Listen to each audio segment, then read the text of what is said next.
필라테스 강사분들은 하나같이 이때까지 내가 잘못된 호흡 방법을 하고 있었다는 걸 알게 됐다고 하셨습니다. 애매하게 알고 있던 부분들이 속 시원하게 해결됐다. 이런 반응들이 많았는데요.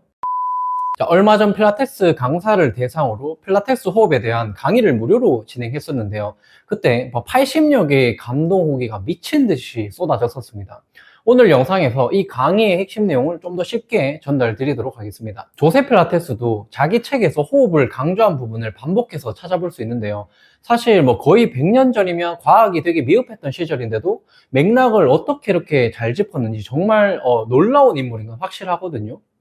하지만 조세 필라테스 호흡 방식에 대한 근거는 굉장히 빈약했고 오류가 많다는 사실도 이제는 우리도 모두 알고 있습니다. 먼저 제가 대표적인 3가지 오류에 대해서 말씀드리고 마지막에는 어떻게 하면 올바른 호흡을 지도할 수 있는지 방법을 공유해 드리도록 하겠습니다. 자, 첫 번째 오류는 필라테스 흉곽 호흡입니다. 이런 질문 많이 하시거든요. 필라테스 호흡은 어떻게 해야 하나요? 흉곽 호흡은 어떻게 해야 하나요?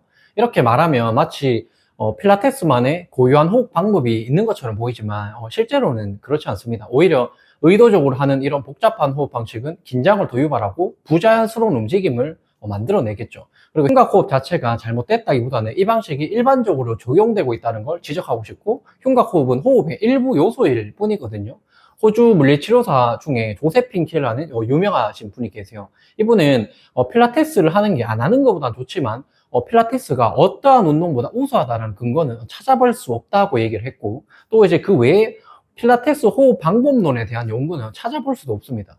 결론은 호흡을 하는 이유는 결국 바른 자세와 바른 움직임을 갖추기 위한 것인데, 방법론에 빠지다 보니까 오히려 기본적인 움직임에 대한 중요성을 잃어버리게 된 결과가 나온 것이죠. 자, 두 번째 오류는 호흡을 모조리 내뱉어라 라는 말인데요. 필라테스 책에 보시면 폐에 있는 모든 호흡을 끝까지 내뱉으라고 강조하는 부분이 있어요. 그리고 이런 방식으로 호흡을 하다 보면 고산지대에서 훈련하는 것처럼 약간 어지러움을 느낄 수도 있다고 말하는데, 사실 이건 과호흡을 유발하는 방법이거든요. 그런데 이제 조세 필라테스는 천식을 알았기 때문에 호흡에 대해서 굉장히 예민했다고 합니다. 그래서 몸 안에 있는 나쁜 병균을 호흡을 통해서 모조리 다 내뱉어야 된다고 이제 생각을 했다라고 하죠. 하지만 숨만 잘 쉬어도 병원에 안 간다라는 책이 있는데, 이 책에는 오히려 이러한 방식이 과호흡을 유발한다라고 얘기를 하죠. 이것 때문에 오히려 병원 신세를 지게 된다고 지적을 합니다. 이산화탄소는 나쁜 거라서 무조건 내뱉어야 하는 게 아니거든요. 일정량의 이산화탄소를 보유할 수 있는 능력이 있어야 돼요. 그래야 산소와 교환이 되는 건데, 무조건 많은 호흡을 계속해서 뱉다 보면 이산화탄소 농도에 대한 역치값이 떨어지게 되는 결과가 나오는 거죠. 그래서 이걸 이런 식으로 호흡을 하는 분들은 과호흡이 이제 유발되시는 거고, 쉽게 말해서 호흡을 얼마나 오래 참고 버틸 수 있는가, 이런 것들이 하나 평가 지표가 되기도 합니다. 자, 세 번째 오류는 올바른 호흡 방법을 배워야 한다라는 부분인데요. 호흡 방법을 올바른 호흡 지도자에게 제대로 배워야 된다고 말하거든요. 물론 적절한 가이드를 통해서 몸이 향상될 수는 있지만, 호흡은 애초에 누군가에게 배우는 게 아닙니다. 배우지 않아도 누구나 호흡을 하면서 자연스럽게 살아가는 거죠. 그런데 여기서 특정 방법에 의존하다 보면 자연스러운 호흡이 되지 않고 오히려 호흡을 하는 데에도 생각을 하게 되거든요. 생각을 많이 하게 되면 긴장은 더 높아지게 되고 부자연스러운 움직임으로 유발된다라는 거죠. intention이라는 영어 단어 아시죠? 의도라는 뜻을 갖고 있는데, IM 플러스 tension, 이게 이제 intention이 합쳐진 말이죠. 어원을 분석하면 의도는 긴장을 많이 내포하고 있다, 이런 말인 거죠. 반대로 의도하지 않게 되면 긴장은 사라지게 되겠죠. 그리고 움직임은 훨씬 더 자연스러워지게 됩니다. 호흡은 동작을 리드한다라는 말도 있는데, 동작 자체가 호흡을 만들어내기도 하고요. 그래서 어쩌면 필라테스에서 하는 다양한 동작을 하는 과정에서 자연스럽고 좋은 호흡을 아마 그런 사람들이 익혔기 때문에 몸이 좋아졌는 게 아닌가, 이걸 방법론 때문에 좋아졌다라고 착각하는 건 아닐까, 이런 생각도 합니다. 자, 그렇다면 어떻게 호흡을 시켜야 될까요? 가장 이상적으로 이런 운동을 시키는 곳이 DNS 협회라는 곳이 있거든요. DNS는 아기의 어떤 근본적이고 자연스러운 움직임을 본따서 움직임 훈련에 적용한 방법인데, 저도 처음부터 이 컨셉을 배웠던 건 아니고요. 저는 조세핀 키의 이론을 배우고 저한테 적용을 했고, 저도 몸이 아팠고 이걸 재활하는 과정에서 이런 것들을 몸에서 정말 이런 것들이 중요하구나를 많이 느꼈고, 그리고 10년이 넘게 이것들을 고객들에게 적용을 하고 있습니다. 이게 좋지 않았으면 효과가 없었고 제가 운영을 못했겠죠. 하지만 저는 뭐 10년이 넘게 이걸 해오면서 주변에서 가장 높은 단가를 받기도 하는 필라테스이기도 하고 다른 홍보도 없이 소개만으로 운영을 잘 해오고 있죠. 그리고 보통 필라테스에서는 배꼽을 몸 쪽으로 당기게 하고 뭐 흉곽 호흡을 하게 하는데 저는 오히려 반대로 아랫배를 최대한 빵빵하게 탄력 있게 부풀린 상태에서 동작을 시킵니다. DNS에서도 이런 방식으로 동일하게 이제 운동을 시키거든요.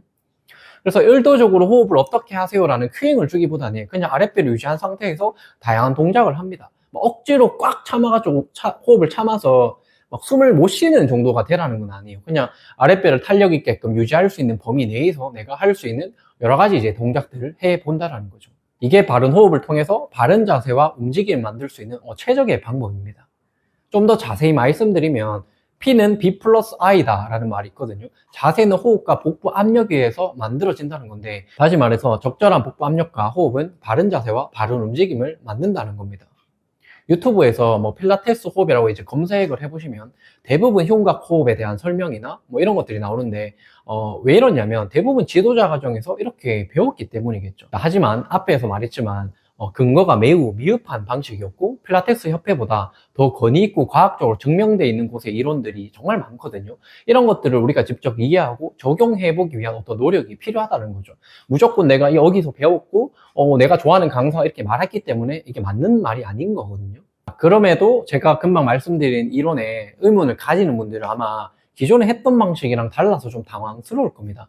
그래서 조세핀 키의 키 무브먼트나 척추 통증이라는 책이 있는데 이 책을 보시면 상세 내용이 잘 나오니까 참고해 보시면 좋을 것 같습니다. 자, 결론은요. 자연스러운 움직임을 조절하는 가운데 적절한 호흡과 압력이 만들어지고 이때 그 동작에 맞는 바른 자세가 만들어진다는 겁니다. 책에 있는 이상적 자세 있죠. 그런 자세를 바른 자세로 부르는 게 아니라 사람마다 각자가 가지고 있는 바른 자세는 상대적입니다. 이제는 어떤 특정 협회나 유명 강사가 말하는 내용을 맹목적으로 따를 게 아니고 과학의 흐름을 활용하고 여러분들에게 적용하실 줄 아셔야 되는 거죠. 자, 조세 필라테스는 생전에 쓰지도 않았던 소도구랑 기구를 우리는 지금 많이 사용하고 있거든요. 이거랑 사실 같아요. 그러면 조셉이 몰랐던 어떤 이론적인 부분도 지금 많이 나와 있잖아요. 이런 것들을 실제로 우리한테 적용을 해보고 내가 기존에 했던 것과 실제로 제가 지금 말씀드린 방법이 뭐가 다른지를 비교해서 한번 써볼 필요가 있다 라는 거죠. 저는 실제로 지도자 과정에서 배꼽 당기고 호흡하고 이런 거 다 해봤거든요. 근데 그 방식도 해보고 제가 지금 이 방식도 더 이거에 대한 이해도가 높아지게 된 거는 기존의 그런 필라테스에서 하는 방식들을 해봤기 때문이죠. 근데 이게 잘못된 건 아니에요. 이런 방식을 통해서 오히려 어떤 특정 동작을 할 때는 좀 더 집중이 되고 이러긴 하거든요. 하지만 우리는 어떤 스포츠를 할 때나 어떤 생활을 할 때 일부러 이런 배꼽을 끌어당기고 어떤 방식의 호흡을 외우거나 의도적으로 하고 이러지 않거든요. 그냥 그 자연스럽게 공을 차고 자연스럽게 생활하는 가운데서 복부 압력 유지가 되고 호흡이 자연스럽게 나오는 거지 의도적으로 뭔가 그런 것들을 하는 것 자체가 잘못된 운동의 어떤 형태다 이렇게 보시면 될 것 같습니다. 자, 그리고 이제 영상을 통해서도 뭔가 이 내용에 대한 해소가 좀 잘 되지 않으셨으면 제가 6배속 교정운동이라는 강의를 무료로 진행했었고 이때 사용했던 워크북을 제가 무료로 나눠주고 있거든요. 그리고 이거에 대한 좀 더 디테일한 버전인 200페이지 실물책도 지금 같이 무료로 나눔을 하고 있습니다. 아래 고정 댓글에 링크 남겨둘 테니까 신청하셔서 이 내용도 같이 보시면서 여러분들에게 한번 적용을 해보시면 좋을 것 같습니다. 필라테스 비즈니스 코치 박영재였습니다. 감사합니다.